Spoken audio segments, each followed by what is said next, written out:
All right, welcome to your deep dive. Yeah. We've got some pretty dense material today. Yeah? Some interesting stuff. Excerpts from the Poliquin Principles by Charles Poliquin. Right. Now, this isn't just your typical, bro science at the gym. Yeah.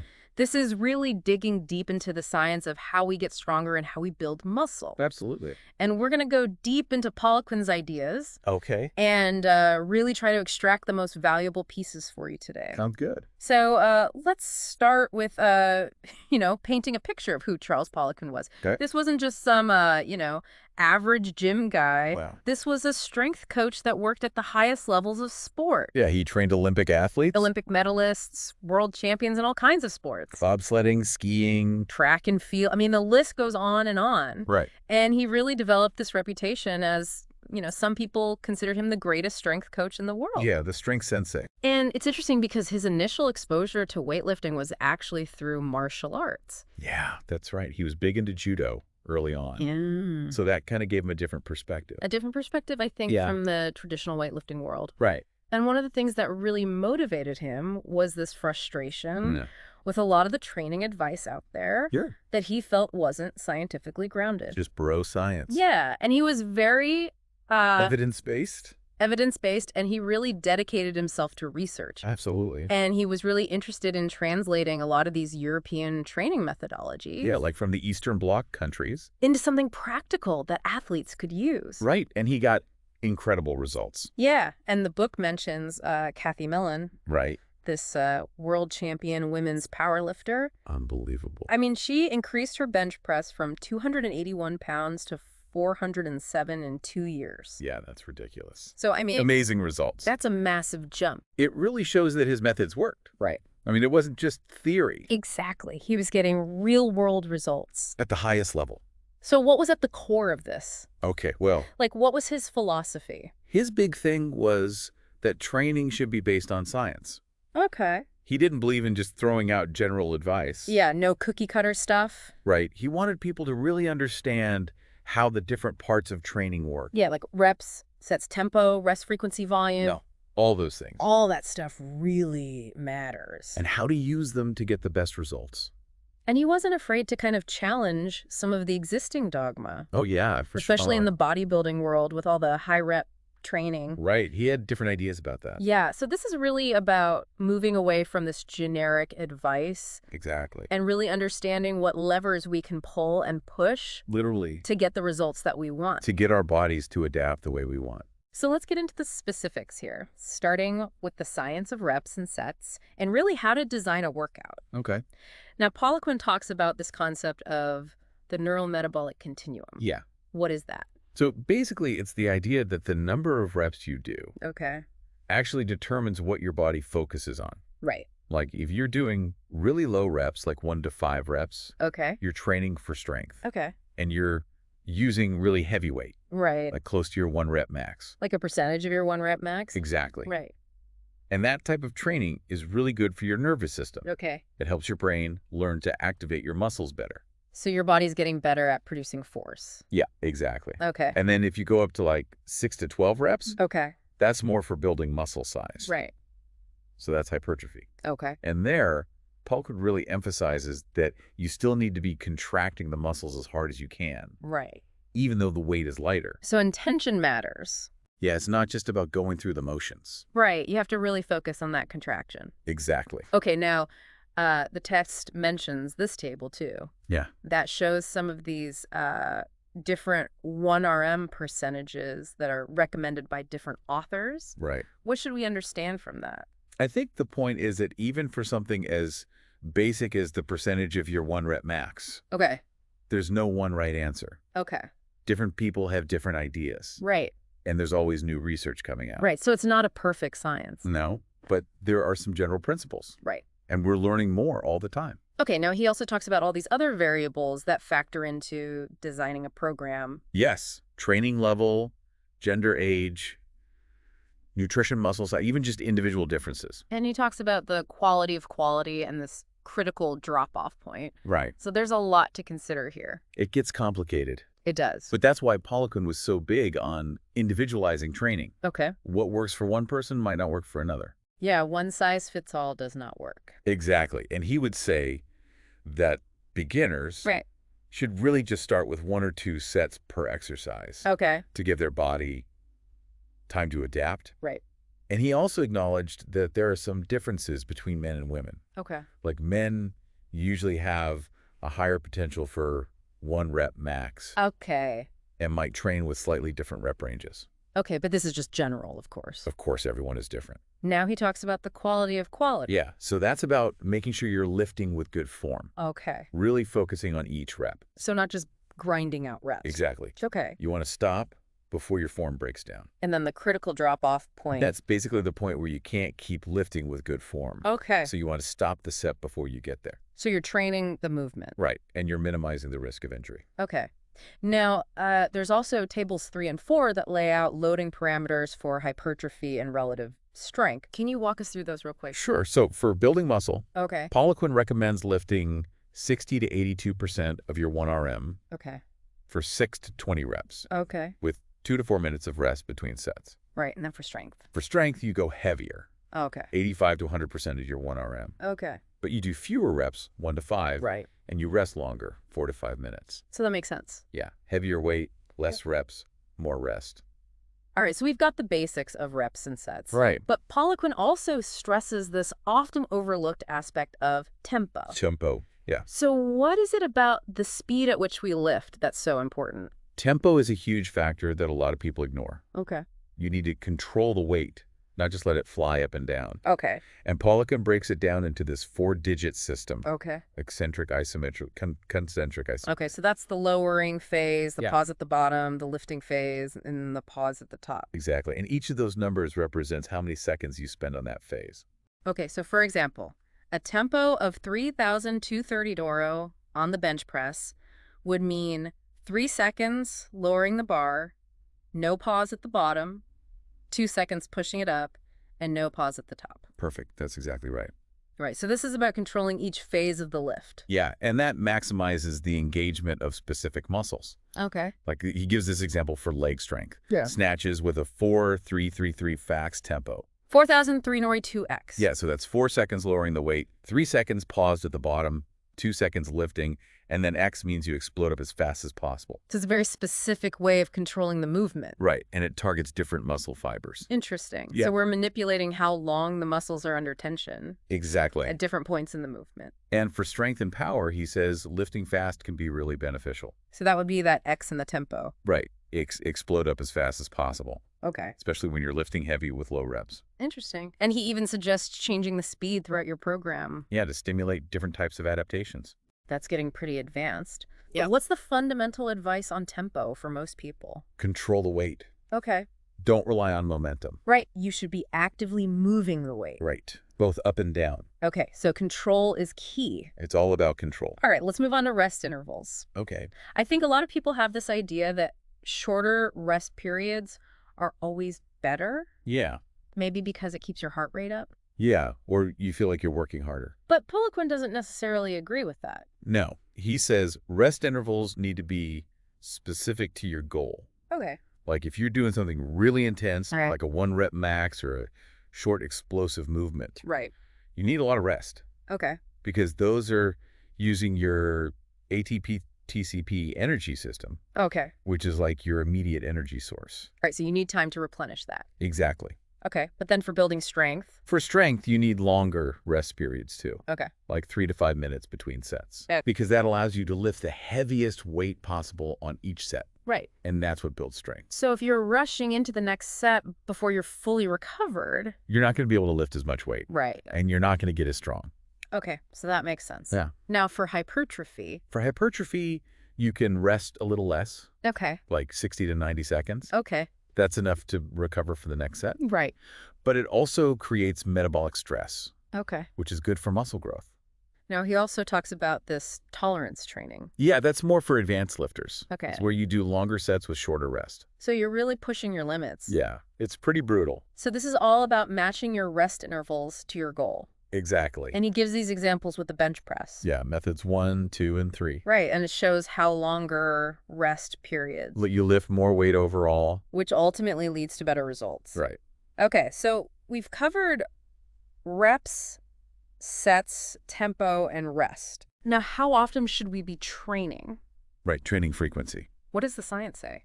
Well, Poliquin says it depends Oh, hang on, what? on a lot of factors. Okay, like, Well, first off, different muscle groups recover at different rates. okay, so like big muscles versus small muscles. Exactly. Big muscles like your legs and back need more time, Right, so you might only train them twice a week. okay, But smaller muscles, like your arms or calves, okay, can handle more frequent training, right. maybe 3 or even 4 times a week. Okay, and it also depends on the exercises you're doing. Right, compound exercise. Which are exercises that use multiple muscle groups. Exactly, like squats and deadlifts. Okay, Those are more demanding, so you need more recovery right. compared to isolation exercises. Which are exercises that focus on one muscle group. Right, like bicep curls or leg extensions. Okay, Those you can do more often. and of course it depends on the individual. Of course, everyone is different. Right, some people recover faster than others. And he talks about this repetition bracket dependency. Right, so if you're doing high reps, Okay. you might need to train that muscle group less often. Because you're creating more muscle damage. Right. Okay. And then he also briefly touches on time management. Right. If you don't have a lot of time to train, Okay. you can still get great results with shorter, more intense workouts. So quality over quantity. Exactly. And he talks about volume and intensity being inversely related. Right. You don't need to do tons of sets Okay. if you're training really hard. Okay, so it's all about finding that balance. Right, between volume, intensity, and recovery. All right, this is all about creating the right stimulus for muscle growth. Right. And that brings us to this concept of muscle tension. Muscle tension, yeah. Poliquin had this famous saying. Yeah, get tense, get big. What's the science behind that? Well, Poliquin believed that muscle tension is what drives muscle growth. Okay. If you want to get bigger and stronger, Okay. you need to put your muscles under tension. Okay, and how do you do that? Well, he outlined 3 main ways. Okay. First, lift heavier weights. Makes sense. Right, more weight equals more tension. Okay, what's the second way? Control the tempo, Okay. especially the eccentric and isometric phases. So the lowering phase and the pause. Exactly. Okay. That increases the time your muscles are under tension. Okay. And the third way? Use advanced techniques like drop sets. Drop sets. Yeah, that's where you do a set to failure. Okay. Then you immediately reduce the weight and do more reps. Okay. It allows you to keep going past the point where you would normally stop, Right. and it really increases the tension on the muscles. So you're extending the set Exactly. and really maximizing the muscle damage. Which is what leads to growth. Okay, now there are these tables 1 and 2 in that chapter Right. that show a couple of different drop set protocols. Yeah. So those are just examples of how to do drop sets. Right. Okay, now he also talks about the Kaizen principle. The Kaizen principle, yeah. This idea of continuous improvement. Continuous improvement. That sounds more like a life philosophy than a training technique. Well, it is a Japanese philosophy. Yeah. But it applies to everything. Including training. Absolutely. So how does it translate to the gym? It's about making small, consistent improvements over time. Okay. You don't need to make huge jumps every workout. Right. Just trying to add a little bit of weight or a few more reps each time. So it's the small wins that add up over time. Exactly. Okay. He suggests trying to increase the weight reps or sets by a tiny amount. What, 2.5 pounds? Yeah, something like that. And over time, that really adds up. It's amazing how much progress you can make. So it's about consistency and patience. Absolutely. Okay, so how would you actually implement this? It's pretty simple. Okay. If you complete all your sets and reps with good form, Okay. then next time you do that exercise, Okay. try to add a little bit more weight. Even if it's just a small amount. Right. Even a pound or 2 can make a difference. So this constant progressive overload is what drives adaptation. Exactly. Okay. Now we've talked a lot about intense training, Yeah. but we also need to talk about recovery. Recovery is crucial. And Poliquin has a whole chapter on it. Yeah. Better recovery through science. So what are his key takeaways there? Well, first he says that recovery is just as important as training. Okay. You can't just keep breaking down your muscles without giving them time to rebuild. Right. He even cites research showing that workouts longer than an hour Okay. can actually have a negative impact on your hormones. Interesting. Yeah. It could lower your testosterone and raise your cortisol. Which is not good for muscle growth. Exactly. So maybe shorter, more intense workouts are better. It seems that way. Okay. And then he talks about the need for rest.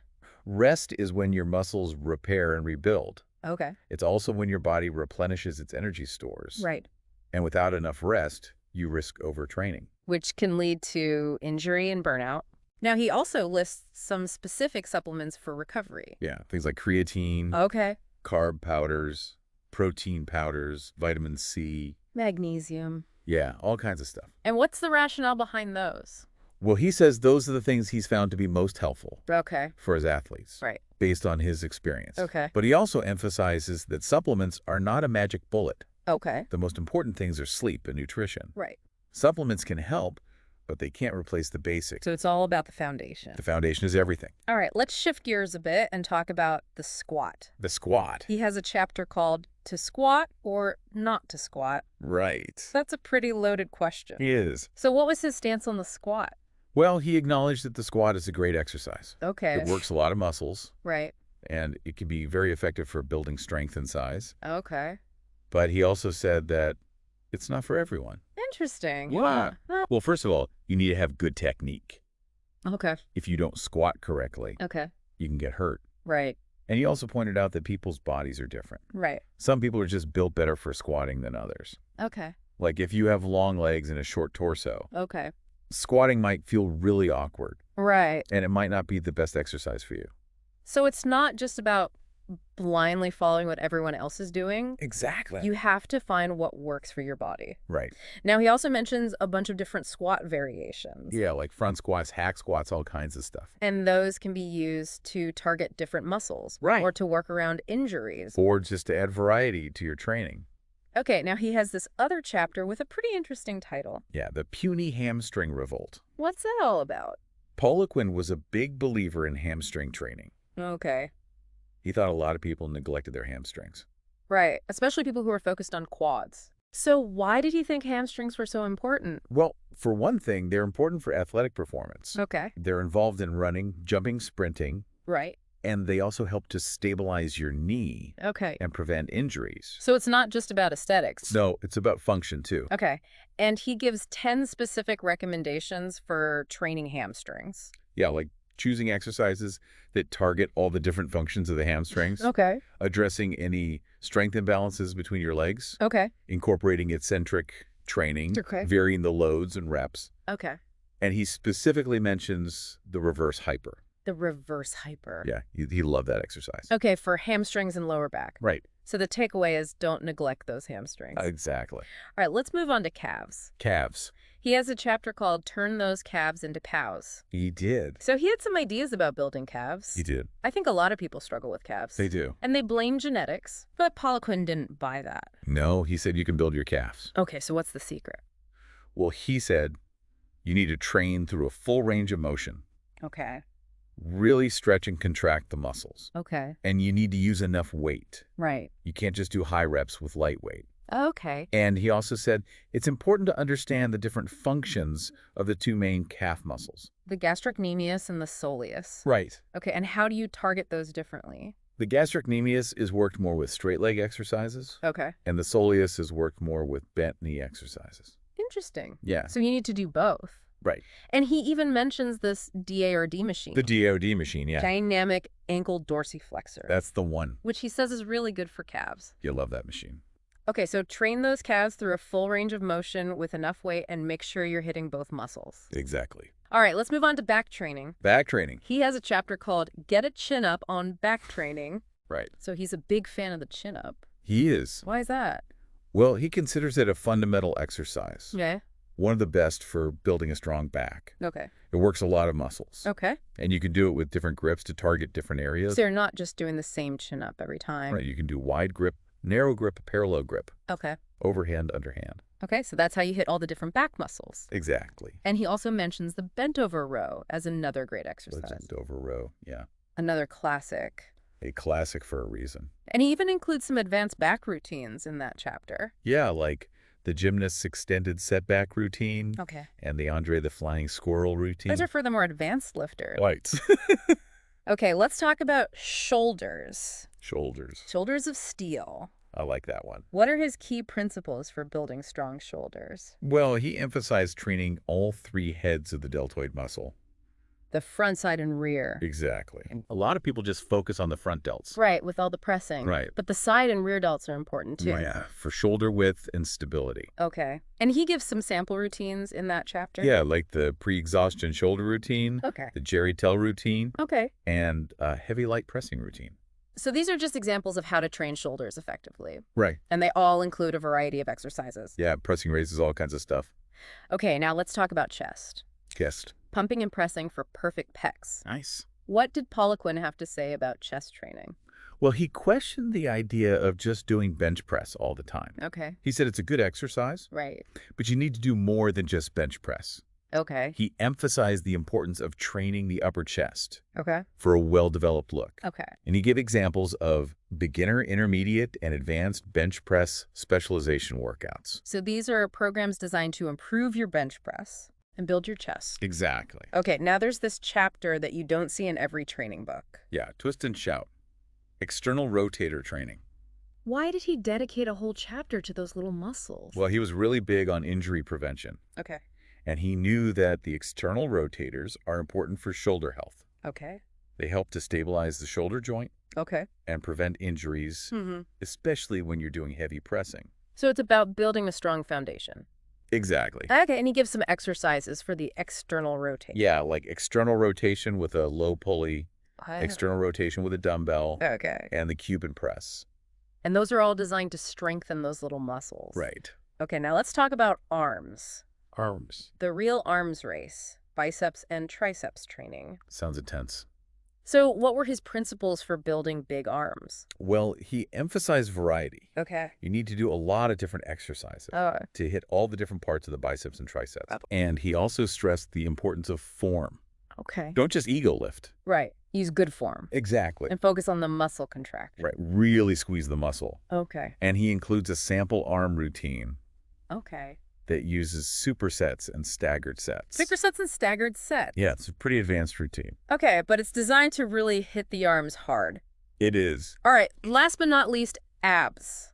Abs. Impressional abs abdominal training. Everyone wants abs. Everyone wants abs, so what's the key? Well, Poliquin said it's not just about doing crunches. Okay. You need to understand the anatomy of the abs Okay. and train them through a full range of motion. So what kind of exercises did he recommend? Well, he liked Swiss ball crunches Okay. and other variations that allow for a bigger range of motion. Okay. And he also talked about the importance of tempo Okay. and even the use of weight belts. For ab training. Yeah, in some exercises. Interesting. Yeah. So it's about training abs like any other muscle group. Right. With intensity and focus. Well, we've covered a ton of information today about Charles Poliquin's principles. A lot of great stuff. What would you say are the 2 or 3 most important takeaways? Well, I think the biggest one is that training should be based on science. Okay. You need to understand why you're doing what you're doing Right. and not just follow blindly what someone tells you. Okay. That makes sense. And then the second big takeaway is that everyone is different. Okay.